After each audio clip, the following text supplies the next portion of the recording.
Welcome. This is Radio Pras.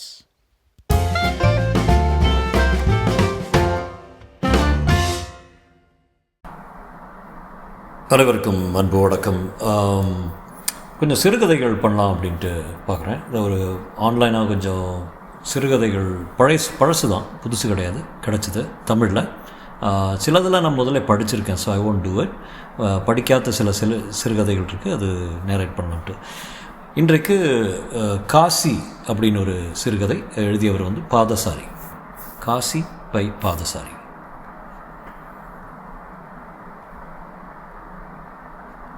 போன வருஷம் இதே மாதத்தில் காசி தற்கொலை செய்து கொண்டு பிழைத்து விட்டான். கல்யாணம் செய்து கொண்ட 4வது மாதம் சவர பிளேடால் கழுத்தை ஆழ அறுத்து கொண்டான். உறைந்த இரத்த படுக்கை மீது நினைவிழந்து கிடந்தவனை கதவை உடைத்து புகுந்து எடுத்து ஜிஹெச்சில் அட்மிட் செய்தார். ஊரில் 4 பேர் மறை லூஸ் என்று கருதும் காசியை பற்றி எனக்கு அப்படி நினைக்க முடியவில்லை. எல்லோரையும் போல தனக்கும் இந்த 4 பேருக்கும் இடையிலான ஷாக் அப்சார்பரை பழுது பார்க்க சரியாக வைத்து கொள்ளாமல் இவர்கள் உறவென்று மெச்சுகிற பாதையின் குண்டு குழிகளில் அடிபட்டு கொண்டிருக்கிறான் என்று தான் சொல்ல தோன்றுகிறது. நேற்று காசியிடமிருந்து கடிதம். காசுதான் சுதந்திரம், காசுதான் சுதந்திரம், காசுதான் சுதந்திரம் என்று ஸ்ரீராம ஜெயம் மாதிரி இங்கிலாந்து முழுக்க எழுதியிருக்கிறான். 6 மாதங்களுக்கு முன்பு கோயம்புத்தூர் போனபோது ஒரு டீக்கடை வாசலில் காசியை எதேச்சையாய் சந்தித்தேன். உணர்ச்சி முண்ட கைகளை பற்றி கொண்டான். தன்னோடு அதிக நேரம் இருக்க வேண்டும் என்று கெஞ்சினான். என் அப்பாவுக்கு அடுத்த நாள் வருஷாந்திரம். இரவுக்குள் மலை கிராமம் என் தோட்டம் போய் சேர வேண்டியிருந்தது. சொன்னேன், வாடினான். சரி என்று பார்க் பக்கம் போனோம். எனக்கு வேலை ஏதும் கிடைக்காமல் இருந்த காலத்தில் யாராவது என்னை பார்த்து இப்போ என்ன பண்ணுறீங்க என்று கேட்டால் சங்கடத்தில் கூசி போய் சமாளிப்பதாக எதையாவது சொல்வேன். அந்த வேதனை தனி ரகம். காசியிடம் அதே கேள்வியை பூடகமாக விட்டேன். அப்புறம் இப்போ ஒரு நண்பனோடு சேர்ந்து மருந்து மொத்த வியாபாரம் சின்னதாக பண்ணுறோம். அப்பா கிட்ட இனி வீட்டு பத்திரம் தான் பாக்கி தரேனாரு. அதை வச்சு பேங்க்கில் லோன் முயற்சி கிடச்சா இது ஒரு மாதிரி தொடரும். கேட் பூட்டி இருந்தது. பார்க்கில் சுவரட்டி குதித்து உள்ளே போனோம். மறைவான புல்வெளி தேடி உட்காரும்போது ஞாபகம் தட்டியது. சிகரெட் வாங்கவில்லை. என் தன் ஜோல்னா பையிலிருந்து சிகரெட் தீப்பெட்டி எடுத்து புல் மீது வைத்தான். வியாபார உலகம் ரொம்ப கஷ்டப்படுத்துது. நிறைய கேவலமான அனுபவங்கள். மறைமுக வரி மாதிரி மருந்து வியாபாரத்தில் மறைமுக பங்குதாரங்களாக இருக்காங்க டாக்டர்ஸு. எப்படின்னா, ஒரு டானிக் பாட்டில் ப்ரிஸ்கிரிப்ஷன் எழுத வச்சுக்க, ஒரு டாக்டருக்கு 3 ரூபா லஞ்சம் தரணும். லட்சம் இல்லை, 3 ரூபா லஞ்சம் தரணும். 100 பாட்டில் டானிக் விற்க மாதம் 300 ரூபா லஞ்சம். இது இல்லாமல் பெரிய கம்பெனி மருந்துக்குன்னா கம்பெனியை நேரடியாக அன்பளிப்பு டிவி, கிரைண்டர், ஃப்ரிட்ஜுன்னு கொமட்டு தான் ஆக்குனா. காசியின் முகத்து மேல் செல்லமாக புகை வளையங்களை ஊதிவிட்டேன். இதில் எவ்வளோ நாள் தாக்கு பிடிப்பேன்னு தெரியல. பழையபடி தாண்டா இருக்கு குணா. அடுத்த வினாடி மேலே எடுத்த காலுன்னு முடியலையே. காசி ஒரு சிகரெட்டை பற்ற வைத்து கொண்டான். அவனது ஜோல்னா பை மீது சொத் என வெள்ளையும் பழுப்பும் கலந்த எச்சம் தெரித்தது. ஆனால் முன்ன மாதிரி என்னை பிச்சு வீசி வாந்தியில் புரட்டி ஆபாசப்படுத்துறது இல்லைடா. கஷ்டப்பட்டு விழுங்கிக்கிறேன். அப்பாவுக்காக தான். அவர் போயிட்டா என்ன ஆவேன்னு புரியல. எதை ஆதாரமாக்கி இந்த பேய் மனசை சமாதானமாக நடத்த போகிறேன்னே தெரியலடா. காசியின் அப்பா காசிக்கு 1 வயதாக இருக்கும்போது மனைவியை இழந்தார். காசிக்கு 4 வயது மூத்த ஒரு அக்கா உண்டு. வேறு உடன்பிறப்பு இல்லை. காசியின் அப்பா 2வதாக திருமணம் செய்து கொள்ளவில்லை. குழந்தைகள் 2ஓடு காசியின் பெரியப்பா தன் அண்ணன் குடும்பத்தோடு ஒட்டி கொண்டு விட்டார். மில் வேலை, சாந்தமான குணம். அப்பா எப்படி இருக்கார் காசி? அப்பாவும் நானும் ஒரே வீட்டில் தான் இருக்கோம். அக்காவும் வீட்டில் பாதி பாகம் உயில் எழுதி வச்சாச்சு. உயிலை கையில் கொடுக்கல. செவரு வச்சு 2 பாகமாகியாச்சு வீடு வாசலை. மச்சான் அவ்வளோ பிரச்சனை இல்லை. மச்சான் அப்பா அக்கா வீட்டில் தான் சாப்பிட்டுக்கிறாரு. எனக்கு 10 நாளைக்கு ஹோட்டலு. 10 நாளுக்குள்ளே எந்த ஹோட்டலும் சலிச்சிருது. 300-350 மாதம் கிடைக்கும். ஆத்மாவை, மனசை, வயத்தை, உடம்பை எல்லாத்தையும் அதில் தான் கழுவணும். பக்கத்தில் சிமெண்ட் பெஞ்சில் படுத்திருந்த நாய் எழுந்து உடலை சுதறி சடசடத்தது. நீ பெண்ணாக இருந்திருக்கக்கூடாதான்னு தோணுது. சரியாக சொன்னால், நீ பெண்ணாக மாறிடக்கூடாதான்னு உன்னோட இருந்தால் பாதுகாப்பாக தைரியமாக இருக்கடா குணா. அறிவோட குத்தலை பொருட்படுத்தாமல் சொன்னாங்க கடவுளோட மடியில் இருக்கிற மாதிரி. அதுவும் பெண்கள் ஏன்னா ஒரு ஒரு ஆணை கடவுளை கற்பனை செய்யவே முடியல. விளையாட்டு மைதானமாக முள்ளுவேலி இல்லாத மனசு உனக்கு. ஏ இல்லைடா காசி, என்னோடய மனசு உனக்கு அந்த மாதிரி இருக்குது. ஆனால் அங்கேயும் சில பேர் கண்ணுக்கு வேலி இருக்கும். இருக்குது சரி. இப்போல்லாம் ஏதாவது எழுதுறியா? இல்லை, டைரி மட்டும்தான். கதைன்னு எழுதுனா சுய புலமெல்லாம் இருக்குது. எதிரில் நாய் ஒற்றைக்காலை தூக்கி பெஞ்ச் கால் மீது மூத்திரமடித்தது. காசியின் வாயில் கால் சிகரெட் சாம்பலாக நின்றது. சற்றே மௌனம். என்னால் இந்த சிகரெட்டை விடவே முடியல காசியே. நானும் தான் கூடவே இந்த மாஸ்டர்பேஷனையும் எவ்வளோ முயற்சி பண்ணி இந்த ரெண்டையும் நிறுத்தவே முடியலடா குணா. சிகரெட்டால் எனக்கு ஒன்றுமே இல்லை. நிக்கோட்டின் நெஞ்சுக்குள்ளே பரவி எதுவும் பண்ணுறது தெரில. பால் வராத முளைக்காம்ப உரிஞ்சிற மாதிரி தான் அது எனக்கு. மாஸ்டர்பேஷன்லேயே ஒரு விஷயம், பல பேர் மாதிரி கை கொண்டு இல்லை, தலையணை அணைச்சிட்டு தாயான 30-35 வயசு பொண்ணுகளை தான் நினைவில் அடைச்சேன். காசிக்கு 29 தான் வயது என்று நினைக்கிறேன். திடீரென்று வேறு ஏதாவது பொதுவாக பேசலாம் என்று எண்ணி என்னை பற்றி கேட்டான். என் அம்மாவை விசாரித்தான். எனக்கும் அவனுக்கும் பழக்கமான ஒரு சாமியாரை பற்றி கேட்டான். சாமியாரோடு இருந்த அழகான பெண்ணை பற்றி கேட்டான். சாமியார் ஆர்எஸ்எஸில் பூந்துட்டார், காரெல்லாம் கொடுத்துருக்காங்க. அந்த சிஷ்ய ரம்ப இப்போ சத்தியில் ஒரு துணி கடையில் சேல்ஸ் கேளு. காசி சிகரெட்டை வீசி எறிந்தான். புல்லில் லேசாக புகை கசிந்தது. நான் மீண்டும் ஒரு சிகரெட்டுக்கு பார்த்தேன். இல்லை, எனக்கு பரபரத்தது. நானும் கூட காசியை போல சும்மா தான் சிகரெட் குடிக்கிறேன் என்று நினைக்கிறேன். சில சமயங்களில் தோட்டத்து பக்கம் கும்மிரட்டில் நின்று குடிப்பேன். குடித்த திருப்தியே இருக்காது. புகையை ஊதி கண்ணால் பார்ப்பதில் தான் திருப்தி போல இருக்கிறது. காலிப்பட்டியை நசுக்கி தூக்கி போட்டான் காசி. 1-10 என்றேன். போமா என்று அரை மனதாக கேட்டான் காசி. நடந்து சென்றபோது காசியை கேட்டேன். டீம் எல்லாம் இப்போ ஒன்றும் பண்ணுறது இல்லையா? எதையும் தொடர்ந்து செய்ய முடியல. காப்பி கரண்டியாலே வாழ்க்கையை அளந்து பார்த்தா எலியட் சொல்லுவான், எதை எடுத்து அளக்கன்னே எனக்கு முடிவுக்கு வர முடியல. காஃபியா டீயா என்று கேட்கும்போது வெடுக்கென்று விருப்பத்தை சொல்ல முடியாதவன் காசி. ஆனால் சாவை எடுத்து அளந்து பார்த்திருக்கிறான். சுவரெட்டி குதித்தோம். தூங்கின திருப்தியே இருக்கிறதில்ல. ஓயாமல் கனவு. பகலில் யோசனைகள் எனக்குள்ளே நான் ஓயாமல் நடமாடிட்டு இருக்கிற மாதிரி. சில சமயம் எனக்குள்ளே இருக்கிற நான் தான் நிஜம். இந்த வெளியில் நான் சூட்சம் ஒன்று பயமாக தோணுதுடா. நியூஸ் பேப்பரில் ஒன்றும் படிக்கிறது இல்லைடா காசி. எப்போது படிப்பேன். செய்தி படமாக தான் எல்லாம் எனக்குள்ளே மிச்சமாகுது. பிடிப்பே இல்லை. வெத்து உலக்கையும் உரலுமா மனசும் புத்தியும் அடைச்சிக்கிட்டே இருக்குது. பொது நூலகம் தாண்டி தார்ச்சாலையை நெருங்கினோம். குணா, நீங்கள் வராமல் போகாத, வீட்டுக்கு வா. என்னோடய கல்யாண மேட்டரில் இன்னும் நீ கில்ட்டியாக ஃபீல் பண்ணுறதா தன்ராஜ் சொன்னால் என் கைகளை பிடித்து கொண்டான் காசி. எனக்கு தெரிந்த காசி 8 வருஷங்களாக அப்படியே தான் இருக்கிறான்.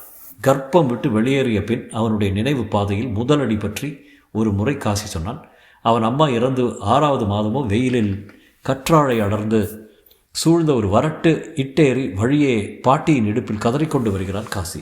அவனது பெரியப்பா வீட்டு வாசலில் கொண்டு வந்து இறக்கிவிட்டு திரும்பி பார்க்காமல் போகிறாள் ஒரு வெள்ளைச்சீலை கிழவி. அது காசியின் அம்மாவை பெற்ற அம்மா.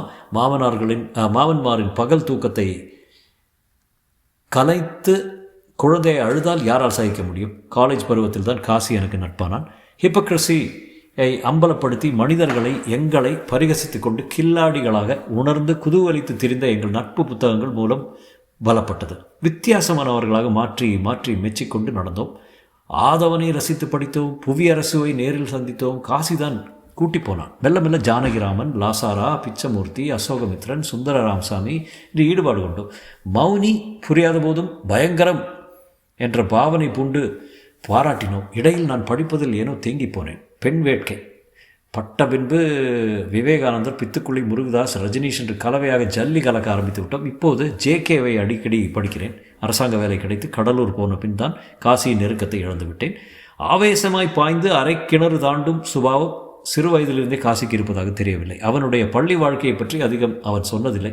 4ஆம் வகுப்பு படிக்கும்போது காதலில் தோல்வி என்றும், ஹைஸ்கூலில் பிரேயரின் போது காலையில் கனிகள் அல்லது ஐசக் நியூட்டன் பற்றி கட்டுரை படித்து ஸ்கூலையே அறுப்பான் என்றும் ஏதோ சொல்லியிருக்கிறான். எஸ்எஸ்எல்சியில் மிக அதிக மார்க்குகள் வாங்கினான் என்பது எனக்கு தெரிந்தது. 76இல் காலேஜ் விட்டு வெளியே வந்தான். 2 பேப்பர்கள் ஃபெயில். அப்புறம் அதை எழுதவே இல்லை. கொஞ்ச நாட்கள் தபால் மூலம் தமிழ் வழி ஹிந்தி படித்தான், விட்டான். கொஞ்ச நாட்கள் தாய்மொழி அபிமானத்தில் தெலுங்கு வாத்தியார் வீட்டுப்பெண் தினமும் காஃபியில் கொஞ்சம் காதல் கலக்க கலக்கி கொடுத்தாள். இந்த காலத்தில் தான் வீட்டு பக்கமாக இருந்த ஒரு இன்ஜினியரிங் கம்பெனியில் டைம் கீப்பராக வேலை பார்த்தான். அவன் ஓரிடத்தில் தொடர்ந்து ஒரு வருஷம் பார்த்த வேலை பூப்பந்து விளையாட்டில் சுமாரான வீரன் காசி. காலேஜ் நாட்களில் அவன் ஈடுபட்டிருந்த 2 விஷயங்கள் கவிதையும் விளையாட்டும் தான். என்டிசி மில் ஒன்றில் விளையாட்டு தகுதியின் பேரில் வேலை கிடைத்தது. இந்த கேலை தான் இதிலிருந்தான் காசி புறப்பட்டான். என்டிசியில் வேலை 6 மாதம்தான். மனக்குமட்டல், மனநலத்திற்கு சிகிச்சை. அப்போது நான் கடலூரில் அரசு ஊழியன். திருநள்ளாறு போய் மொட்டை அடிக்கிறேன் பேர் வழி என்று அப்பாவிடம் பணம் பறித்து கொண்டு வந்தான் காசி. 2 நாட்கள் என்னோடு உற்சாகமாக இருந்தான். நிஜமாகவே திருநள்ளாற்றின் மீது நம்பிக்கை கொண்டிருப்பான் என்று நினைத்தேன். ஒரு நாள் போய் மொட்டை போட்டுவிட்டு மத்தியானம் காரைக்கால் வந்து ஒரு லாட்ஜில் பீர் அடித்து விட்டு தூங்கினோம்.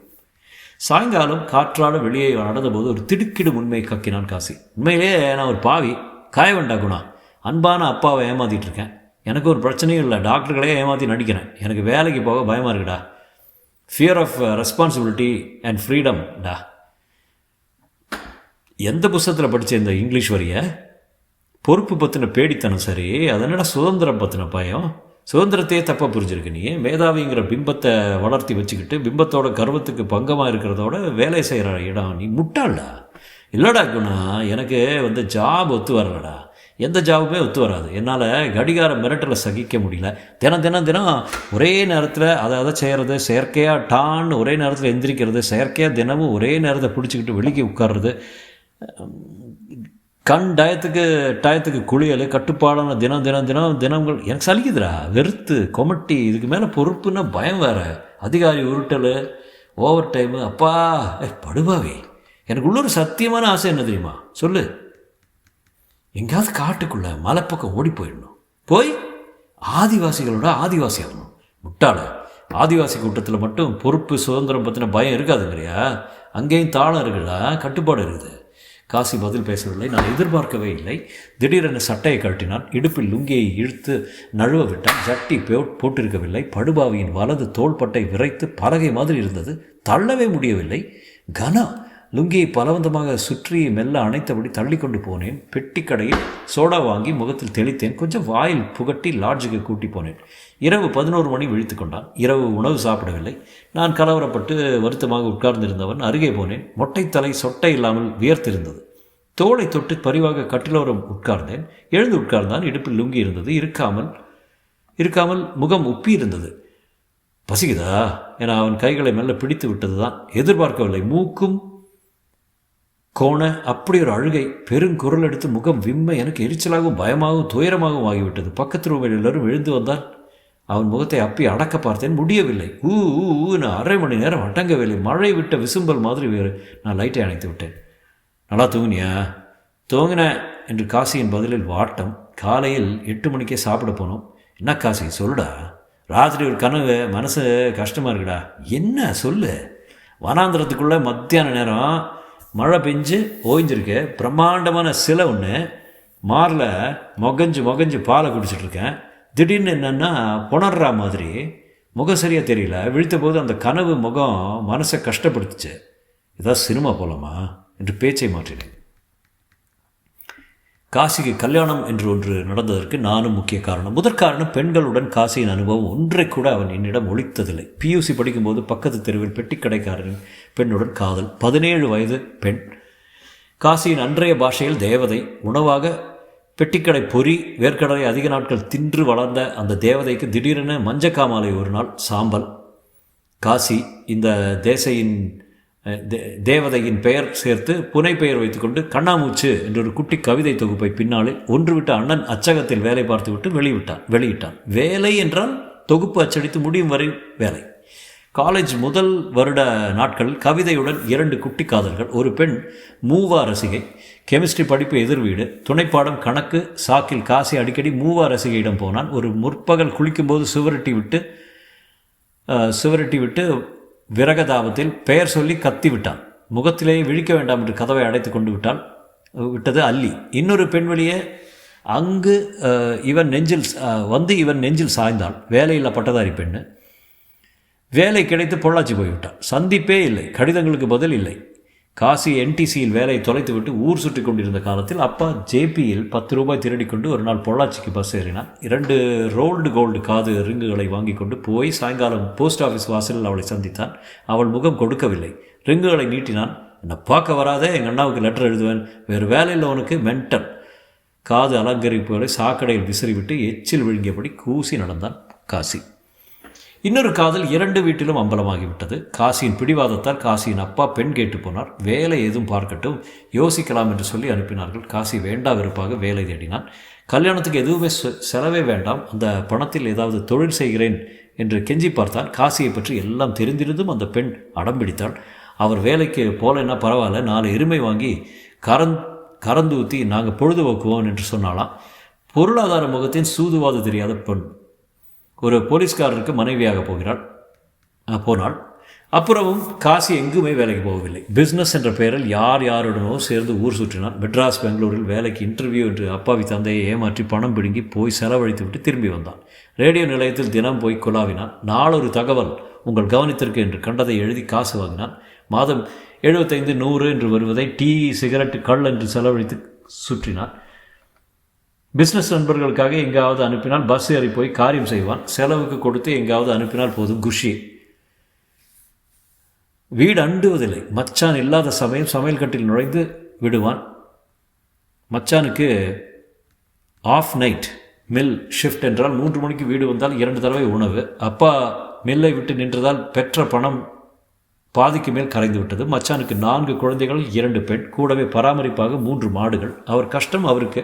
மனிதாபிமானத்தை கொஞ்சமேனும் பராமரிக்க அவர் உழைப்பின் ஷிஃப்டில் நேரம் கிடைக்கவே இல்லை. மச்சானின் நாக்கு சாட்டை வீச்சு தாங்க முடியாமல் உரைத்த போது காசி தடுமாறி போனான். காசியை அடக்க முடியாத மச்சானின் கோபம் காசியின் அப்பா மீது இயலாமையின் வடிகாலாக மெல்ல மெல்ல தொட்டது. அப்பாவுக்கும் சுரீர் விழ சாட்டையை ஒரு நாள் எகிரி பிடித்து புரட்டி விட்டான் காசி. விளைவு தூரத்தில் இந்த பெரியம்மா வீட்டில் தஞ்சம்.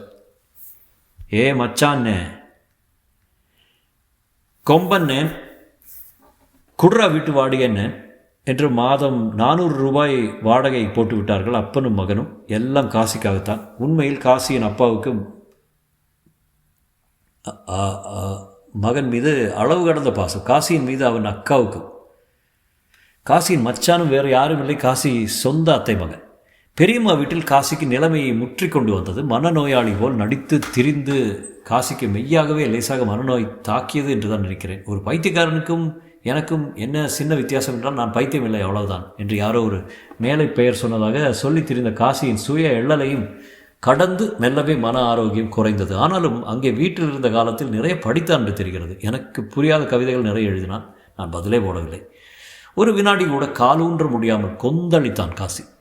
தன் உடம்புக்குள்ளேயே பொறியில் சிக்கிய ஒரு எலியாகிவிட்டது அவன் மனது. ஒரு முட்டாள் மனநல வைத்தியன் 400 ரூபாய் காசுக்காக 4 தரம் ஷாக் ட்ரீட்மெண்ட் செய்து விட்டான்.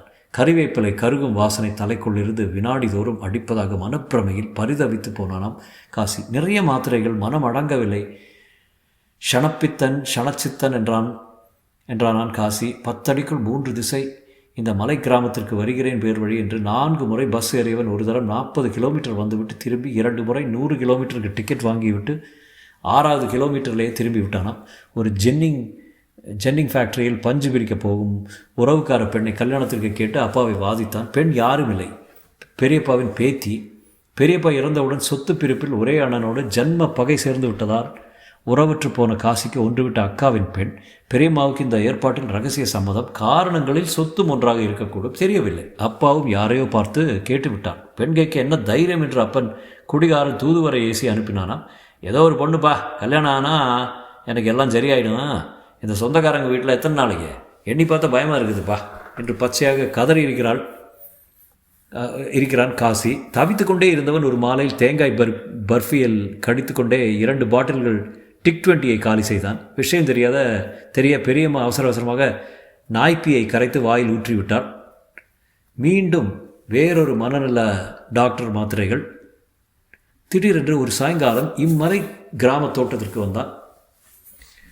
உடம்பு ஊதி கருத்து ஆள் பயங்கரமாக இருந்தான். 2வது நாள் நச்சரிக்க ஆரம்பித்து விட்டான். யாராவது பொண்ணு வேணும் என்று ஒரு பொண்ணோடு ஒரு நாள் முழுக்க தனியாக இருக்கணும், ஏற்பாடு செய் என்று பிடிவாதம். 30 மைல்கள் பிரயாணம் செய்து அந்த எல்லை புற சின்ன டவுனுக்கு சென்றால் எனக்கு தெரிந்த ஒரு பெண், அவளும் ஊரில் இல்லை. அந்த சமயத்தில் நானும் வேலையில் இல்லை. அப்பா திடீரென்று இறந்து விட்டதால் கடலூர் அரசு வேலையை விட்டு இங்கே தோட்டம் வந்து 2 வருடங்கள் ஆகிவிட்டது. அம்மா தங்கைகளுக்கு துணையாக விவசாயத்தில் இறங்கியிருந்தேன். கூட எல்ஐசி ஏஜென்ட் வேலை. ஒரு சாமியாருடன் தீவிர பழக்கமாக இருந்தது எனக்கு. எங்கள் கிராம பக்கம் சின்ன குடிசை ஒன்றில் இருந்தார். சீக்கிரமே தெரிந்தது கூட அழகான ஒரு சிஷ்யை என்று. நாங்கள் சொந்த குடிசையாக ஆசிரமம் கட்ட வசூலித்தோம். விவேகானந்தரின் மறுபிறப்பு என்று சொல்லிக்கொண்டு சாமியாருக்கு நான் தான் பிரதம சிஷ்யன். கீழிறங்கி சாமியார் நகரங்களுக்கு போனார். கீர்த்தி பரவியது. இங்கிலீஷ் சாமியார் அவர். ஃபார்மர் லைஃபில் MBA, ஒரு பழம்பெரும் திரைப்பட அதிபரின் நெருங்கிய உறவுக்காரர். மனைவி படி தாண்டி விட்டால். புருஷன் வீட்டையே தாண்டி ஆசிரமம் கட்டி கொண்டு விட்டார். பின்னாளில் தான் எனக்கு எல்லாம் தெரிந்தது. சாமியிடம் காசியை அழைத்து போனேன். எல்லாவற்றையும் சொன்னான். 10 வயது பையனிடம் கூட மனதை கழற்றி கையில் தந்துவிட்டு பார்த்துட்டு மறக்காம தாடா என்கிற போகிற தன்மையில் காசி இருப்பதை சாமியாரின் மூளை புரிந்து கொண்டு விட்டது. 4 பேர் மாதிரி லைஃப்பில் செட்டில் ஆகணுங்கிற ஆசையை அழுத்து போச்சு சாமி. இவனுக்கு கடவுள் நம்பிக்கை உண்டா? காசியே பதில் சொன்னான். இல்லை சாமி, ஆனால் கடவுள்னு ஒருத்தர் இருந்துட்டார்னு பரவாயில்லன்னு படுது சாமி. நல்லா பேசுகிறீங்களா? இதுக்கு முன்னாடி யாராவது சாமியார்கிட்ட போயிருக்கீங்களா? போயிருக்கேன் சாமி. சகஜ சைத்தன்யா கிட்ட போனேன். தியானகத்துக்கு போனேன். மந்திரம் தந்தார். மந்திரத்தை வெளியே சொல்லக்கூடாதுன்னாரு. ஜங்குங்கிற அதை வெளியே எல்லாம் சொன்னேன். மறுபடியும் பார்த்து அப்படி செஞ்சதை சொன்னேன். பரவாயில்ல, தொடர்ந்து பண்ணுங்கிறாரு. கனவுகள் தொந்தரவு பற்றி சொன்னேன். போன பிறவியில் அடக்கி வச்ச ஆசை கூட இந்த பிறவியில் கனவாக வரும்னாரு. பயந்து போயிட்டேன் சாமி. அப்புறம் போகவே இல்லை. கடைசியில் சாமியார் ஒரே வரியில் காசிக்கு அருள் வாக்காக தீர்வு சொன்னார். எனக்கு அதிர்ச்சி. காசி, உனக்கு செக்ஸ் தான் பிரச்சனை. You have sex with her என்று ரம்பையை அழைத்து காட்டினார். காசி 2 நாளாக குழம்பி முடிவெடுக்க முடியாமல் முடியாது என்று ஒரு வழியாக முடிவு செய்தான். தனக்கு தங்கை போல இருப்பதாகவும் தான் வேண்டுவது தாயான பெண் என்றும் சாமியாரிடமே உளறினான். No other go, leave him. இப்படியே மென்டலாக இருக்க வேண்டியதுதான். Try for sublimation, not for sentiments in sexuality with choice. நேற்று குருநாதர்கிட்ட உன்னை பற்றி கேட்டேன். இன்னும் 10 வருஷத்துக்கு உனக்கு சோதனைகள் பாக்கினாரு. முதல்ல உடம்போடு நீ இருந்து பழகணும் என்று முகத்துக்கு நேராக காசியிடம் சொன்ன சாமி அவனை ஆசிரமத்துக்குள் அழைத்து வர வேண்டாம் என்று என்னிடம் ரகசியமாக சொல்லிவிட்டார். கீழே போன காசியிடமிருந்து ஒரு மாதமாக தகவலே இல்லை. கீழே கோயம்புத்தூரில் சாமியார் ஒரு பணக்கார வீட்டில் அடிக்கடி எழுந்தருளுவார். ஒரு முறை நானும் கூட போனேன். அந்த வீட்டில் ஒரு இளம் பெண், கணவனை ஒதுக்கிவிட்டு தாய் வீடு வந்துவிட்ட பெண், 3 பெண்களில் நடுப்பெண், ஆணாக சுதந்திரம் பெற்று வளர்ந்த பெண். 3 பெண்களில் கல்லும் இல்லை புல்லும் இல்லை. ஆனால் இம்பார்ட்டன்ட் என்று தாலியை கழற்றி வீசிவிட்டு வந்துவிட்டவள். மூத்த இளைய 2 சகோதரிகளும் வசதியாக வாழ்க்கப்பட்டவர்கள். சாமியாரிடம் மிகுந்த விசனத்தோடு குடும்பம் முறையிட்டது. காசிக்கு தெரிந்த குடும்பம் என்று தெரிந்தது. நான் காசியின் நண்பன் என்பதையும் காசியை பற்றியும் ஏதோ பேச்சுவாக்கில் சாமி எதைச்சையாவும் சொன்ன தன்னிடம் அந்த கேஸ் ஹிஸ்டரிகளில் ஒன்றாக சொல்லி வைத்தார். காசியை பார்த்தபோது நானும் எதேச்சையாக அந்த பெண்ணின் துயர ஸ்திதியை பற்றி சொல்லி தொலைத்தேன். தயாராக காசிக்குள் இருந்த விதி காசியின் பாஷையில் கேரக்டர் வீறு கொண்டு எழும்பிவிட்டது. காசி கல்யாணம் முடித்து 1 மாதம் கூட கூடி வாழவில்லை. 2வது மாதம் ஒரு நாள் மாலையில் இந்த மலை கிராமத்து தோட்டத்து வாசலில் வந்து நின்றான். அன்றிரவு முழுவதும் ஊருக்குள் நாங்கள் 2 பேரும் மட்டும்தான் தூங்காமல் இருந்திருப்போம். மாப்பிள்ளை கலை அறவே இல்லை. முகம் எழுமை சாணியில் பிடித்து வைத்தது மாதிரி இருந்தது. 1/2 கிலோ முந்திரி கேக்குக்கு உங்கள் எந்த கவிதையை தூக்கிட்டு கடைக்கு போகணும்னு கேட்குறாருடா மாமனார். புஸ்தகங்களை கட்டி போட்டுட்டு மூளையை பணம் பண்ண யூஸ் பண்ணுங்கிறாரு. வீட்டு மாப்பிள்ளையை அங்கேயே இருக்கணுமா? நடுத்தர குடும்பங்கள் வாழற எங்கள் லைனுக்கு அவளால் வந்து குடும்பம் பண்ண முடியாதான். பணக்காரங்களை கண்டால் பொறாமைப்படுற லொக்காலிட்டியான் எங்களுது. அப்பாவையும் மாமனார் வீட்லேயும் வந்து இருக்கலாங்கிறாரு. 3 பேருக்கு 2 வேலைக்காரங்க. இப்போது இன்னும் 2 பேர் இருந்தால் அவங்கெல்லாம் வேலை கொடுக்க சரியாக இருக்குமா? தினமும் ஸ்கூட்டர் சவாரி, ஐஸ்கிரீம் பாரு, நிச்சயம் சினிமா, வராத புது தமிழ் பாட்டு, இவ்வளோதான் அந்த பெண்ணுக்கு அன்றாட உலகம். அல்சேஷன் நாய்க்கும் தெரு நாய்க்கும் ஆன வித்தியாசம் என்னால் சகிக்க முடியல. என்னோடய தாய் இமேஜ் இளவெல்லாம் சனியன் வேண்டாம். ஒரு பெண்ணாவது இருந்திருக்கலாம். எண்ணி பார்த்தா ஒரு 10-12 தடவை கூடியிருப்போம். உன்னால் நம்ப முடியாத குணா. முத்தம் கொடுக்க அனுமதித்ததே இல்லை. பிடிக்காமல் இருக்கும் சில பேருக்கு பரவாயில்ல. ஆனால் இங்கே லிப்ஸ் அழகு. நடிகை மஞ்சுளாவை விட ஒருபடி இறங்கிவிடக்கூடாது. லட்சியம், எச்சரிக்கை. அழகு உதடுகள், ஆனால் பொய் உதடுகள். ஒத்தையா பயம், தனிமை, வினாடிக்கு எல்லாம் சொடக்கு போடுது. என்னால் முடியல. மறுபடியும் பழைய கோளாறு மனசில் கிளம்பிருச்சு குணா. அப்பா கிட்ட வந்துட்டேன். அப்பா மனம் விட்டு போச்சு. இந்த புத்தகம்லாம் படிக்காமல் இதை பிரிஞ்சு என்னால் இருக்க முடியாதுப்பா. என்னால் இந்த வீட்டில் சமாளிக்க முடியாதுப்பா. அவங்க கௌரவத்துக்கு ஈடுகட்டி போக முடியாதுப்பா. எனக்கு பயமாக இருக்குது. அங்கே இருந்தால் நான் தற்கொலை பண்ணிக்குவேன்ப்பான்னு கதறினேன்டா. போக போக சரியாக போகும். நீ ஏதாச்சும் வேலை போக முதல்ல. அக்கா அக்கறையாக சொன்னால் மூடிட்டு போன்னு அக்கா மேலே எரிஞ்சு விழுந்தேன். உன்னை பார்த்துட்டு வந்தால் கொஞ்சம் மனசு நிம்மதிப்படணும்னு அப்பாக்கிட்ட சொன்னேன். மொய் வந்த பணத்தில் 100 ரூபா தந்து அனுப்புனாருடா. ஒரு வாரம் இருந்தால் நானும் சாமியாரிடம் பகுதி நிறுத்தி விட்டிருந்தேன். கொஞ்ச நாள் நிதானமாக சும்மா இருக்க சொல்லி அனுப்பிவிட்டேன். செயலுக்கான முடிவாக எதையும் யோசித்து சொல்லி முடியவில்லை எனக்கு. குற்ற உணர்வு வேறு மனதின் ஒரு மூலையில் அவனோடு சேர்ந்து பாக்கெட்டாக சிகரெட் சாம்பலை மிச்சம். கீழே போன காசியை பற்றி 2 மாதங்களுக்கு தகவலே இல்லை. தன்ராஜ் எழுதித்தான் பின்னாடி விவரம் தெரிந்தது. காசி பழையபடி ஆரம்பித்து விட்டிருக்கிறான். கண்ட தூக்க மாத்திரைகள், பாதி நடிப்பு, மீதி பைத்தியம் என குர்தாவை கிழித்திருக்கிறான். ஸ்கூட்டரை வேண்டுமென்றே சுவரில் அடித்தான். மாமனார் பேரில் உள்ள ஸ்கூட்டர். அவருக்கு கோபம் வராதா? போதை மருந்து அடிமை என்று செருப்பால் அடிக்க வந்தார். திடீரென்று ஒரு நாள் இனி நல்லபடி இருப்பேன் என்று திடீர் கங்கணத்தில் அந்த அழகான உதடுகளுக்கு ஐஸ்கிரீம், புதுப்படம், ஸ்கூட்டர் பவனி, பட்டுச்சேலைக்கு வாக்களிப்பு என்று பூஜை போட்டான். இரவில் கழுத்துக்கு கீழே ஒரு தடவை மட்டுமே புணர்ச்சி முடித்து மாத்திரை இல்லாமலே நல்ல தூக்கம். விடியும் முன்பு 5 மணிக்கே எழுந்து ஸ்கூட்டரை விரட்டி கொண்டு வந்து அப்பாவை எழுப்பினான். இதற்கு மொய் வைத்த பணத்தில் 100 காலி. இப்போ பூஜை 4-5 முறை நடந்தது. பெண் வீட்டிலிருந்து காசி 2 வாரம் தொடர்ந்து இருந்தான். படிப்பறிவு அதிகம் இல்லாத அப்பாவுக்கு ஒன்றுமே புரியவில்லை. சிறுவன் போல கதறி எழுதார். மீண்டும் தூக்க மாத்திரைகள் விழுங்கிவிட்டான். ஆத்மார்த்தமான தற்கொலை முயற்சி. கடிதம் வேறு எழுதி வைத்துவிட்டு கட்டில் ஏறினான். கதவை தாளிட்டு இருந்தான். நம்பிக்கையோடு கண் மூடினான். அடுத்த நாள் காலையில் கண் விழித்து விட்டது. பயங்கர ஏமாற்றம். ஆத்மார்த்தத்தில் ஏமாற்றம். ஆவேசம் கட்டுப்படாமல் கையில் கவர பிளேடு எடுத்தான். தடுமாறிக்கொண்டே நடந்து போய் ஜிஹெச்சில் 2 வாரங்கள் இருந்தான் காசி. அதி தீவிர சிகிச்சை பிரிவில் முதல் வாரம். கழுத்தில் ஒரு சின்ன ஆப்ரேஷன். கால் மாட்டில் case notes. Personality disorder, affection seeking phenomenon, advice psychotherapy. காசியின் இன்லண்டு மேஜை விரிப்பின் கீழ் சொருகி விட்டு வெளியே வந்தேன். மேகமூட்டம். கண்ணுக்குட்டியை பலனுக்கு பக்கத்து தோட்டத்திற்கு பிடித்து கொண்டு போக வேண்டிய வேலை. அம்மாவும் தங்கைக்கும் அவரைக்காய் பறித்து கொண்டிருக்கிறார்கள். கன்றை அவிழ்த்து பிடித்தேன். காசியின் மீதான நினைவுகள் மூட்டம் கலையாமல் நடந்து கொண்டிருந்தது. இலக்கியமாக எவ்வளவோ நல்ல நல்ல புத்தகங்கள் படித்தும் காசி இவ்வளவு துன்பப்பட்டான் என்பதை நினைத்தபோது காசியின் அந்த படிப்பு மீதே எனக்கு சந்தேகமும் சற்று எரிச்சலும் உண்டாயிற்று. எதையும் சந்திப்பதற்கு முன்னாலேயே பயப்பட்டு விடும் சுபாவம் அவனுள் அடிப்படை சுபாவமாக ஓடிக்கொண்டிருந்தது போல் இரத்த ஓட்டத்தினுடைய குமிழியோட்டு ஒரு அவநம்பிக்கையாக தெரியவில்லை. திடீரென்று 10-20 நாட்கள் இரவுகளில் கண் விழித்து நிறைய படிப்பான் காசி. அப்போதெல்லாம் 4 கடிதங்கள் வாரத்துக்கு எழுதி விடுவான். கோயம்புத்தூரில் ஒரு கட்டத்தில் காசிக்கு வேறொரு நல்ல நண்பன் கூட இருந்தான். அவன் இளம் வயசு. புல்லாங்குழல், ஓவியம். இரவில் நெடுஞ்சாலையோரம் ஒரு டீ கடை முன்பு அரை மணிக்கு ஒரு டீ குடித்துவிட்டு விடியற்காலை 4-5 மணி வரை பேசிக்கொண்டே இருந்துவிட்டு பிரிவார்களாம். தனக்கு கலை இலக்கிய விஷயங்களில் நிறைய கற்றுத்தந்து ரசனையை வளர்த்து விட்டதில் அவனுக்கு பெரும் பங்குண்டு என்று காசி அவனை பற்றி சொல்லியிருக்கிறான். விளைவுகள் பற்றி அஞ்சாத காசியின் ஓட்டை வாய் பலவீனம் பல மென்மையான இதயங்களை சில தருணங்களில் பயப்படுத்திவிடும். அப்படி காயப்படுத்திய ஒரு கெட்ட தருணத்தில் அந்த இளங்கவியின் நட்பையும் இழந்து விட்டான் காசி. இவ்வளவு தூரம் காசி சரிந்ததற்கு தொடராமல் போன அந்த நட்பும் கூட ஒரு வகையில் காரணங்களில் ஒன்றாக எனக்கு படுகிறது. காசி முக்கால் சந்திர கிரகணத்தின் போது பிறந்தவன் என்று ஒரு தரம் சொல்லியிருக்கிறான். சில காலம் ஜோசியத்தில் கூட நம்பிக்கை வைத்து பார்த்தான்.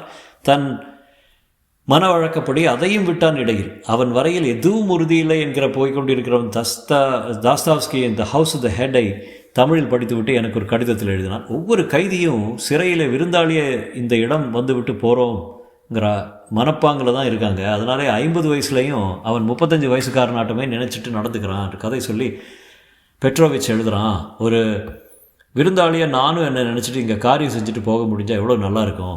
ஆஸ்பத்திரியிலேருந்து வந்தவன் 3வது வாரம் எனக்கு ஒரு கடிதம் எழுதினான். கார்லோஸ் வில்லியம் படிச்சுட்ருக்கேன். நிறைய கவிதைகள் எனக்கு பிடிச்சது. இடையில் ஒரு தமாஷை. ஜிஹெச்சில் கொடுத்த ஒரு குறிப்பு சீட்டு பழைய டைரியிலிருந்து கண்ணில் பட்டது. மறுமுறை பார்க்க கிழமை மாலை 2 மணிக்கு வரவும் இந்த சீட்டை பத்திரமாக வைத்துக்கொள்ளவும் குறிப்பு அடிச்சிருந்த குட்டி கேஸ் நோட்ஸ்க்கு சீட் அது. அதில் டயக்னோசிஸ்ன்ற இடத்துல பேனாவில் பெருசாக எழுதியிருந்தது கட் த்ரோட் சைக்கியாட்ரிக்னு. கட் த்ரோட்னா நம்பிக்கை துரோகம் இல்லையா? இருவர்கிட்டையும் யாருக்கு யார் பரிசளிக்க படிச்சுட்ட நம்பிக்கை துரோகம்டா. அது டாக்டருக்குள்ளே பூந்து மாமனார் எழுதிட்டார் போல். அந்த இங்கிலாந்து ஸ்ரீராமஜெயத்திற்கு பதிலாக காசிக்கு நான் ஒன்றுமே எழுதவில்லை. அவனிடமிருந்து இந்த 1.5 வருடங்களாக தகவலே இல்லை. ஆனால் சென்ற வாரம் எனக்கு இனிய அதிர்ச்சி. எதிர்பாராத விதமாக பெங்களூரில் ஒரு மதுபான பாரில் காசியை சந்தித்தேன். சற்றே இழைத்திருந்தான் காசி. நவீன மாஸ்டரல் உடையும் தலைவாரலும் கண்ணுக்கு கீழ் கருவளையங்கள் மெல்ல வெளுத்து வருகிறது போல, இருமனுப்பிய திருமண விலக்கு மியூச்சுவல் டிவோர்ஸ் கிடைத்து விட்டதாக சொன்னான். முதல் முறை விலக்கு பெற்றது போலவே தனது அதே குடும்ப வக்கீல் மூலமாகத்தான் தன் பெண்ணுக்கு இம்முறையும் அதை செய்ய வேண்டும் என்று மாஜி மாமனார் பிடிவாதம் செய்து பிடித்து இழுத்ததில் கொஞ்ச காலம் தாமதமாகிவிட்டது என்றான். அந்த செய்தியில் சிறு அதிர்ச்சியோ முழு சந்தோஷமோ எனக்கில்லை. ரம்மில் ஒரு குவார்ட்டர் குடித்து விட்டு உட்கார்ந்திருந்தான். வாயில் புகைந்து கொண்டிருந்தது. ஆச்சரியமான சந்திப்பு தான் இதென்று ஆர்வம் பொங்க அவன் முன்னால் உட்கார்ந்திருந்தேன். அப்புறம் என்ன இங்கே என்பதற்கு தன் விசிட்டிங் கார்டாக மேலே பாக்கெட்டிலிருந்து எடுத்து நீட்டினான். Marketing director. அடே அப்பா, எனக்கு மிகுந்த சந்தோஷமாகிவிட்டது. பழையபடி இல்லாமல் எப்படி ஒரு தொழில் ஒட்டிக்கொண்டு நட்புறுத்து கொள்ளாமல் கவனமாக முன்னேறி இருக்கிறான் போல. வெயிட்டரிடம் இன்னொரு டம்ளர் கேட்டான் காசி. ஒருவேளை அபயக்கட்டையாக பற்றினானே காசு என்று அந்த ஸ்ரீராமஜெயம் பண்ணுகிற வேலையா இவ்வளவும்? எப்படியெல்லாம் என்றேன் உற்சாகமாக. அது எப்படியோ அப்படித்தான், அது என்றான் வேதாந்தி மாதிரி. மாலையில் தொடங்கியது. இரவு 10:30 வரை பேசிக்கொண்டிருந்தோம். தனது ஒன்றுவிட்ட அண்ணனிடம் வட்டிக்கு கொஞ்சம் பணம் வாங்கி முதலீடு செய்திருப்பதாக சொன்னார். கூட இருக்கும் நண்பரும் நல்ல மாதிரி பொருளாதார விஷயத்தில் நிறைய ஒத்துழைக்கிறார் என்றார். இனி காசி பிழைத்து விடுவான் என்று வாய்விட்டே சொன்னேன். வாய்விட்டு சிரித்தான். நான் இங்கே என்று என்ன கேட்டான். ஆயுள் பாதுகாப்பு இன்சூரன்ஸ் அலுவலக வேலையாக என்று நீட்டி சொன்னேன். சிரித்தான். நோ ப்ராப்ளம் என்றான். பாரில் நிறைய கூட்டம் இருந்தும் ஏசி ஆனதாலோ என்னவோ அமைதி கூடியிருந்தது. எவர் உறக்க பேசினாலும் தாழ்ந்தே கேட்டது. கேட்கவும் சொல்லவும் நிறைய இருந்தும் இருவருக்கும் இடையில் என்னவோ சிறு தயக்கம் நின்றிருந்தது. போதையின் ஒரு முன்னேற்ற கட்டத்தில் தயக்கம் விலகிவிட்டது. ஐஸ் கேட்டான் காசி. என் டம்ளரை சீக்கிரம் காலியாக்கி தர சொன்னேன். சிகரெட்டை காட்டி எடுக்கவில்லையா என்றான். நிறுத்தியாச்சு, எப்பாச்சும் இந்த மாதிரி சந்தர்ப்பங்களை மட்டும் ஒன்றை எடுத்து உதட்டில் பொறித்தினான். பீரிட்டு சிரித்ததில் ரம் பொறையறிவிட்டது. நானும் சிரித்து கொண்டு கேட்டேன். ஏண்டா காசி இப்படி சிரிக்கிற? நோ ப்ராப்ளம்டா. இல்லைடா குணா, சமீபத்தில் கன்ஃபெஷன்ஸ் ஆஃப் ஜீனோ அப்படின்னு ஒரு இத்தாலியன் நாவல் படித்தேன். அதில் 20 பக்கத்துக்கு 2வது அத்தியாயம், த லாஸ்ட் சிகரெட்னு, சிகரெட் விடுறது பற்றி விட தீர்மானம் போட்டு முடியாமல் எல்லாம் அவஸ்தைங்கிறத பற்றியே 20 பக்கமும். நான் பழைய காசியை பார்த்து விட்டேன். மேலும் சுயசரிதை பாணியில் எழுதப்பட்ட அந்த நாவலை பற்றிய நீண்ட நேரம் புல்லரித்து பேசிக்கொண்டே போனான். நாவலில் அதன் ஆசிரியர் இட்டாலோ செவவோவும் தன்னை போலவே குஞ்சு பற்றி கவிதை எழுதியிருப்பதாகவும் விவரித்து பிரம்மாண்டமாக சந்தோஷப்பட்டான். ஒரு வாய் அருந்திவிட்டு நாடு, மொழி, இன, சூழல் விவரங்கள் தவிர்த்து விட்டது பார்த்தால் அந்த 7 அத்தியாய நாவல் ஏகதேசம் தனது சொந்த வாழ்க்கை வரலாறு போலவே இருக்கிறது என்றான். அவசியம் அதை நான் படிக்க வேண்டும், போய் அனுப்புகிறேன் என்றான். மேலும் விடாமல் நாவலின் அத்தியாய தலைப்புகளை கேள் என்று வியந்து சொன்னான். Introduction, The Last Cigarette, The Death of My Father, The Story of My Marriage, Wage and Mistress, A Business Partnership, Psychoanalysis. இன்னொரு குட்டி பெக் வாங்கினான் காசி. நான் போதுமென்று விட்டேன். திடீரென்று தான் ஒன்றும் முற்றிலும் மாறிவிட்டதாக நான் நினைத்துவிட வேண்டாம் என்று சிற்றை நெகிழ்ச்சியாக லேசாக எச்சரிக்கை விடும் தொனியில் கண்கள் வழியாகவும் பேசினான் காசி. ஒரு சின்ன உதாரணம் பார் என்று விட்டு சொன்னான். 6 மாதங்களுக்கு முன் நடந்ததாம் இது. YWCA விடுதியில் தங்கிக் கொண்டு கிறிஸ்தவ மத நிறுவனத்தின் கட்டுப்பாட்டில் இயக்கம் ஒரு பெண்கள் கல்லூரியில் வேலை பார்த்து வந்த ஒரு இளம் பௌதிக துணை பேராசிரியை காசிக்கு ஒரு நண்பன் மூலம் 2 சந்தர்ப்பங்களில் அறிமுகமானால். மிக அழகான யுவதியாம். துரதிர்ஷ்டம், ஒரு குழந்தையோடு அவள் விதவியாகி 2 வருடங்கள் கூட பூர்த்தியாகவில்லை. தன்னை மணக்க விருப்பம் வேண்டி விடுதி முகவரிக்கு அவளுக்கு கடிதம் எழுதி கேட்டிருக்கிறான். 4 கடிதங்கள். கடைசி 2 கடிதங்கள் ரெஜிஸ்டர்ட் தபால். 4ம் வார்டன் கையால் பிரிக்கப்பட்டது. நண்பன் காசியை தெருவில் மடக்கி ஆங்கில கெட்ட வார்த்தையில் அறைந்தான். பெண்ணின் அண்ணனிடம் இழுத்து விடு என்று மிரட்டிவிட்டு போனேன். அந்த பெண் 3 நாட்களாக அழுது கொண்டிருப்பதாக வேறு சொல்லிவிட்டு போனாள். 1 மாதம் கழித்து கல்லூரி வாசலில் அவள் காலில் விழாத குறையாக வருந்தி மன்னிப்பு கேட்டுவிட்டு வந்தானாம். மன்னிப்பு கேட்கப் போனதாலும் அந்த பெண்ணை பயமுறுத்தி நினைவு தன் உடம்புக்குள் இரத்த ஓட்டத்தில் ஒரு உடையாத குமிழியாக ஓடிக்கொண்டே இருப்பதாகவும் காவிய சோகம் என்றான்.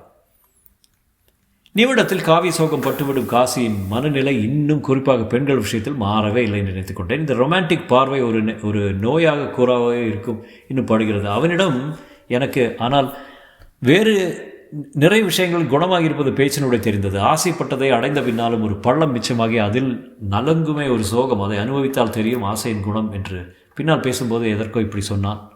சமீபத்தில் திருப்பதி போய் வந்தானாம். ஜாலி துணையாக ஒரு நண்பனோடு போனவன் கம்பெனி சேக்குக்காக தான் மொட்டையடித்து கொண்டானாம். கம்பெனி சேக் ஆக வேறு கோவில்களும் அப்படியே போய்விட்டு திருவண்ணாமலை வந்து ராம் சூரத் குமார் என்கிற யோகியை சந்தித்ததாக சொன்னான். நீ கதவு தட்டும் விதம் சகிக்கக்கூடியதாக இல்லை என்பதையே கோபம் தணிந்த கடைசியிலும் தனக்காக ஒரு ஆசி செய்தியாக அவர் வழங்கி அனுப்பதையும் அதில் பூர்ண அர்த்தம் இருப்பதாகவும் சொன்னான். நான் இன்னொரு சிகரெட் பற்ற வைத்துக் கொண்டேன். அவன் அப்பாவை பற்றி கேட்டேன். நோ ப்ராப்ளம் என்றான். அடிக்கடி நோ ப்ராப்ளம் என்ற வார்த்தையே எதற்கும் பதிலாக அவன் சொல்வதை கவனித்து கொண்டே வந்தேன். கேட்டேன், சிரித்துக்கொண்டே நோ ப்ராப்ளம் என்றான்.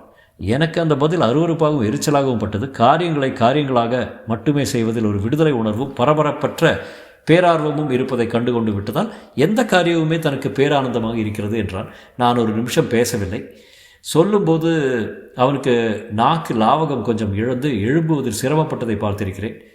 என் 4 தங்கைகளுக்கும் காரியம் செய்து முடிப்பதற்குள் பட்ட கஷ்ட அனுபவங்கள் எனக்குள் ஒற்றை எண்ணமாக மின்னலின் ஒரு கீற்றாக உருக்கொண்டு அரைந்தது. ஈயை துரத்தும் பல்லியாக அது வேகமாக ஓடியது. பல்லியின் வால் அருந்து நினைவில் இடறி விழுந்தது. என்ன யோசனை என்றான். நோ ப்ராப்ளம் என்றேன். சிரித்து கொண்டே திடீரென்று உறக்க அவன் 100 கொசுவர்த்தி சுருள்களை கொடுத்து 2 ஒட்டியிருப்பதை ஒன்றாக தனித்தனியாக பிரித்து வைக்க சொன்னால் என்னால் பொறுமையாக செய்ய முடியுமா என்று கேட்டான். மறு நிமிஷமும் நான் பேசாதிருந்தேன். முகம் தொட்டு ந என்றான். கூலி எவ்வளவு என்றேன். எழுந்து என் முன் மண்டையில் அடித்து சிரித்தான். ஓயவில்லை. இருட்டிவிட்டது வெளியே. ஏசியிலும் நன்றாக வியர்த்து விட்டது காசிக்க. வயதான பிச்சைக்காரர்களுக்கு தெருவில் பார்த்தால் மனத்தில் ஆழத்தில் அவர்களை தன் அப்பாவோட ஒரு கோணத்தில் ஒப்பிட்டு கொண்டு குற்ற உணர்ச்சி, சுய இறக்கம், இயலாமை, பயம் என்று அவசர கருணையாக செயல்பட்ட நாட்கள் மாதிரி இப்போது இல்லை. அவர்களாகவே பார்த்து அவர்களுக்காக பார்க்க முடிகிறது என்றும் அவர்களை போன்ற இன்னும் பலரின் ஸ்திதியை மாற்றிவிட சமூக தளத்தில் காரிய மாற்ற முனைந்திருக்கும் சில நல்ல மக்களுடன் தான் பழகி கொண்டிருப்பதாக சொன்னான். மனமாக இதை சுருக்கி விடுவதை அவர்களே ஒத்துக்கொள்ள மாட்டார்கள் என்றும் தன் மனதில் பட்டதை இவ்வளவுதான் என்றும் எனக்கு புரியாமல் ஏதோ சொல்லிக் கொண்டு போனான். மேலும் எனக்கு இமைகளில் கனம் சுருட்டி உணர்ந்தேன். வெளியில் போனால் நன்றாக இருக்கும் என்று பட்டது. காசி மேலும் ஒரு சிகரெட்டை புது பாக்கெட் கிழித்து எடுத்தான். ஆனாலும் தனக்கு கல்யாண ஆசை இம்சிக்கிறது என்றான் திடீரென்று. தனிமை, துவைத்தல், ஹோட்டல் இவைகளையும் திருமணத்திற்கான சாக்குகளை ஒன்றாக வைத்து யோசிப்பதில் தவறுண்டா என்று என்னிடம் ஒரு சிறுவன் போல கேட்டான். பைத்தியக்காரன். பெய்த பெருமழை விட்ட சில மாலை நேரங்களாக சில நாட்கள் கழிவதிலிருந்து தன் வாழ்க்கைக்கு ஊட்டம் சேகரித்துக் கொள்வதாக கூறினார். சில சமயம் தேசிய நெடுஞ்சாலைகளில் பஸ்ஸில் தொலைதூரம் உட்கார்ந்து கொண்டு போகும்போது பஸ்ஸின் ரீதி கூட்டும் ஓட்ட வேகத்தின் சங்கீத சரட்டில் இணைந்து விடும்போது வாழ்க்கையை ஒரு அற்புத பரிசாக உணர்வதாகவும் சொன்னான். எனக்கும் கேட்க உற்சாகமாகிவிட்டது. பேச்சை நிறுத்திவிட்டு ஃப்ரைட் ரைஸ் சாப்பிடுவோமா என்று ஆர்வமாக கேட்டான். எனக்கு அவன் கேட்ட விதம் மிகவும் பிடித்திருந்தது. எனக்கு ஃப்ரைட் ரைஸ் பிடிக்காவிட்டாலும் எவ்வளவோ தான் நிதானப்பட்டிருந்தாலும் சில சமயம் எல்லாம் கொட்டி விடுகிறது என்றான். தனி அறையில் பின்னிரவில் மௌனத்தில் தனக்கு பிடித்த கவிஞனை படித்து கொண்டிருக்கும் போது வாசல் கட்டிலிருந்து அப்பா அவருக்கான ஏதோ ஒரு தொனி சேர்த்து உறக்க கொட்டாவி விட்டதால் தாங்க முடியவில்லை. எழுந்து போய் அந்த வாயை அடைத்து அமுக்கி விடலாம் போல் இருக்கிறது. ஒரு கொட்டாவி அந்த மாதிரி வந்தால் போதும். அந்த பின்னரவே தனக்கு பாழ் என்று சொன்னபோது சற்றே சோர்வாகிவிட்டான். அப்பா இறந்து விட்ட பின்பும் தான் வாழ்க்கையை தொடரலாம் என்பதற்கான நம்பிக்கை மெல்லவே கூடி வருகிறது என்றான். அடிப்படை சுபாவமாகவே சுயம் நசித்து விட்ட 4-5 நண்பர்கள் எழுத்து படிப்பு இதெல்லாம் மட்டும்தான் இதற்கு அடிப்படை காரணம் என்றான். என்ன இன்னும் தொடர்ந்து படித்து கொண்டிருக்கிறாய் தானே என்று கேட்டுவிட்டு கடைசி சிப்பை முடித்தான். சிகரெட் பொருத்தி கொண்டான். திடீரென்று தான் சமீபத்தில் கண்ட கனவுகளை பற்றி பேச்சை மடை மாற்றிக்கொண்டான். அழகான கண்ணாடி கிண்ணத்தில் மிதந்த மிளகாய் நீரை சில்வர் கரண்டியால் கலக்கிக் கொண்டே பேசினான். முன்னை போல கனவுகள் வந்தாலும் நோ ப்ராப்ளம் என்றான். ரமணரின் பரவச முகம் ஒரு முறை வந்ததென்றான். ஒரு தடவை கனவில் கால் பெருவிரலை பாம்பு கடித்து ரத்தம் வந்ததென்றான். ஒரு தடவை கனவில்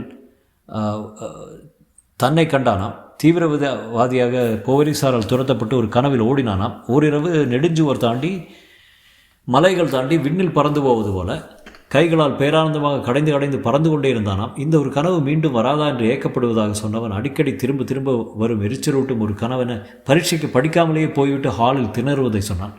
கனவுகளை 4 நாட்களாக கவனித்து விடிந்ததும் ஒரு கோயர் ரூல்டு நோட்டில் எழுதி வைக்க ஆரம்பித்ததால் 5ஆம் நாள் வராதென்றான். தொடர்ந்து கவனித்து கொண்டே வந்தால் கனவு புறமுதுகு எடுக்கும் என்றான். மீறி நிச்சயம் வராதா என்றால் பெருவாழ்வின் பல புதிரிகளுக்கும் போல இதற்கும் நிச்சயமாக சொல்ல முடியாது தானே என்று கேட்டான். கத்தி, கவடாக்கள், முள்கரண்டி அலங்காரமாக சூடு பறக்க மேஜைக்கு வந்தன. ஃப்ரைட் ரைஸ் தட்டுகள். அநேகமாக என் பங்கில் பாதிக்கும் மேல் காசிதான் சாப்பிட வேண்டியிருக்கும். முற்றம். அப்போ அந்த கதை முடிஞ்சது. என்ன சொல்கிறதுன்னு தெரில எனக்கு. It's interesting. ரொம்ப லாங் ஸ்டோரி. டெஃபினெட்லி ஒரு ஷார்ட் ஸ்டோரின்னு கூட சொல்ல முடியாது. கொஞ்சம் லாங்கர் ஸ்டோரி தான். ஆனால் மென்டல் டிசீஸுங்கிறது ரொம்ப காமன் இப்போல்லாம். So it's kind of describes confused person all through the life அப்படிங்கிறது நல்லா இருக்குது. ஆனால் கதைக்கு ஸ்டார்டிங் எண்டிங்லாம் கிடையாது. It's just one of those கதைஸ் which day in a life மாதிரி கதை இது. You know I thought was interesting. But ஏன்னா உண்மையாக சொல்லப்போனால் short story starting middle end அதெல்லாம் கிடையாது. It's just day in a life. ஆனால் இது மென்டல் டிஸார்டர் பற்றி கதை. ஸோ நல்ல சப்ஜெக்ட் தான் actually. I don't know, I am somewhere in the middle. பிடிக்கலன்னு சொல்ல முடியாது, சூப்பர்னு சொல்ல முடியாது, ஒரு மாதிரி மிடில் லைன் ஸ்டோரி. இந்த மாதிரி கதை தான் நிறைய இருக்குது. இந்த ஒரு கலெக்ஷன் கிடச்சிது. So some of these authors are really good. Like Pudhumaipithan ஸ்டோரிஸ்லாம் இருக்குது. ஸோ இந்த மாதிரி எதாவது படிக்கலான்ட்டு. வேறு ஒன்றும் என்கிட்ட மெட்டீரியல் இல்லை. ஸோ அதனால் நான் ஷார்ட் ஸ்டோரிஸில் பண்ணலான்ட்டு. Hope you like it. மீண்டும் சந்திக்கும் வரை வணக்கம் கூறி விடைபெறுகிறேன். நன்றி.